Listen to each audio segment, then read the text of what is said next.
PSG Fan TV, bonsoir à tous, bonsoir Eliane. Bonsoir Nip. Alors ce soir c'était le match retour en Ligue des Champions, cette fois-ci à la Real Sociedad. Est-ce que tu as passé une bonne soirée dans un premier temps? Bah franchement une très bonne soirée, hein. On devait assurer la qualif, c'est fait et on a fait un très bon match.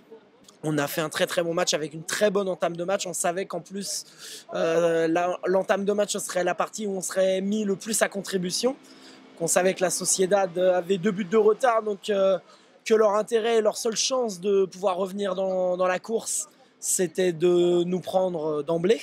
Est-ce que tu avais quelques inquiétudes en début de match quand ça a commencé, et notamment quand tu as vu le 11 de départ? Franchement, non, j'avais confiance en nos garçons, j'avais confiance en le coach. Ouais, je sais pas si c'est très français, mais t'as capté. Ouais.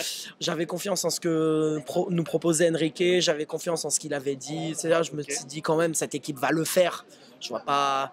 Cette équipe doit le faire. Cette équipe sait ce qu'elle a à faire et effectivement, cette équipe savait ce qu'elle a à faire. Je nous ai trouvé très serein dans les sorties de balles. Je nous ai trouvé dans notre jeu, je ne nous ai pas trouvé du tout inquiets. Au contraire de la Sociedad, les joueurs de la Sociedad, eux, étaient très maladroits, très brouillons. C'est là qu'on a vu aussi quand même que la logique du rapport de force a été respectée. Okay.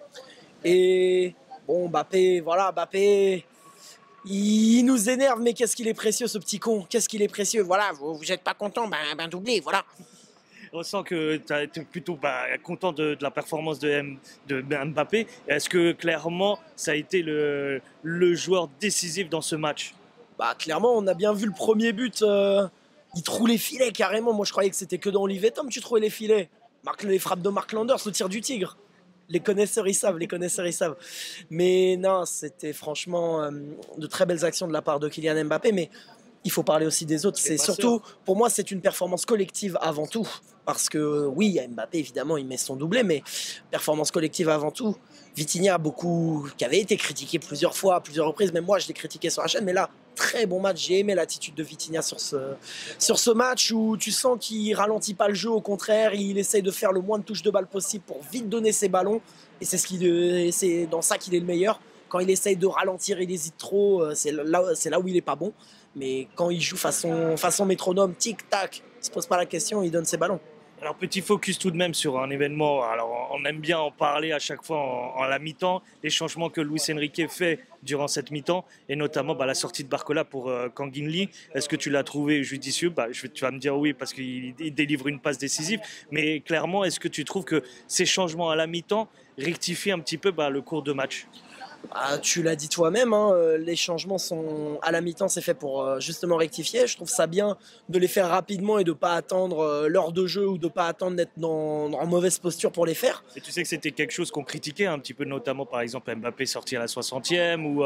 Écoute, le coach, il a l'œil que nous, on n'a pas derrière notre télé, tu vois. Il a l'œil que nous, on n'a pas derrière notre télé, que nous, on n'a pas depuis notre siège en tribune. Et il a eu du pif. Il a eu du pif moins de 15 minutes après quand Guinée te sort une passe décisive pour Mbappé. Donc c'était un très très bon coaching de la part de Luchos pour le coup.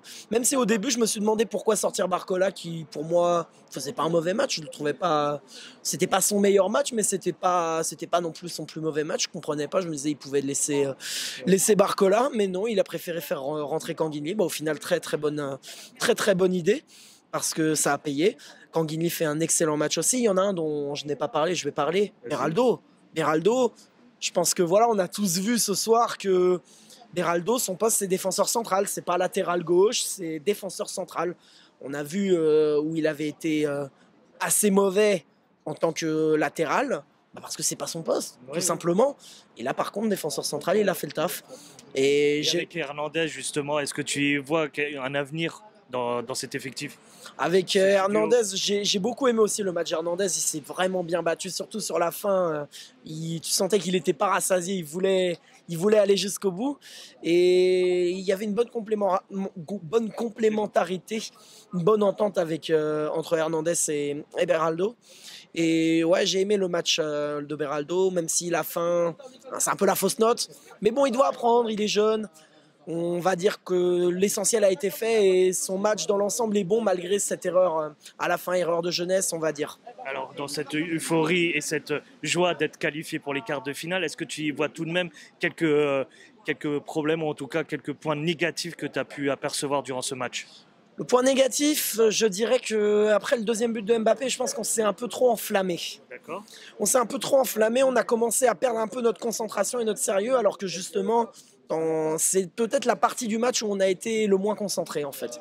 Parce que tout le match, tu remarqueras que on est très concentré, très propre, les relances, on panique pas même quand les joueurs de la Sociedad nous pressaient. Bon, après eux de leur côté, comme j'ai dit, ils étaient très brouillons et très maladroits dans leur jeu. Mais je nous ai trouvé sereins, pas du tout mis en danger, que au contraire j'ai vu de bonnes intentions, mais à ce moment-là on s'est relâché. On s'est relâché et ça m'a pas plu. Je me suis dit quand même, ce serait bien de pas. Il y a un but hors jeu. Bon, tu vois, la VAR nous sauve de peu de choses. Tu vois, mais ce serait bien de ne pas perdre sa concentration comme ça parce que quand tu vas jouer face à des plus gros cadors, bah, ça va être plus compliqué. Tu sais que tous ces grands cadors que sont le Bayern, Manchester City, le Real Madrid n'ont pas besoin de 50 occasions pour te les mettre au fond. Donc attention tout de même, bien rester concentré sur les 90 minutes du match. Je te remercie, Liane. Ouais, dernier petit mot. Je pense que voilà, ça fait parler. Voilà, Mbappé, tu vois, j'en ai parlé la dernière fois. Il nous a énervé tous les supporters parisiens avec son attitude d'après-match face à Monaco. Mais à un moment, il faut rester peut-être concentré sur l'essentiel, arrêter de tirer à boulet rouge sur Lucho, sur Mbappé, sur les uns ou les autres. Il y en a même des fois, vous parlez de Messi, Neymar, mais restez concentrés s'il vous plaît. On a des échéances à jouer. Là, on a un quart de finale qui se profile, aller-retour. On reste concentré, on va jouer aussi la Coupe de France, la Ligue 1, on continue notre avance en championnat. Bref, restons concentrés, soyons unis derrière notre coach, derrière notre équipe. Et dernière petite chose, t'as vu Mbappé ce soir, il a joué à gauche. Hein. Oui. Je pense que ça a dû bien discuter entre lui et Lucho. Voilà, bonne soirée.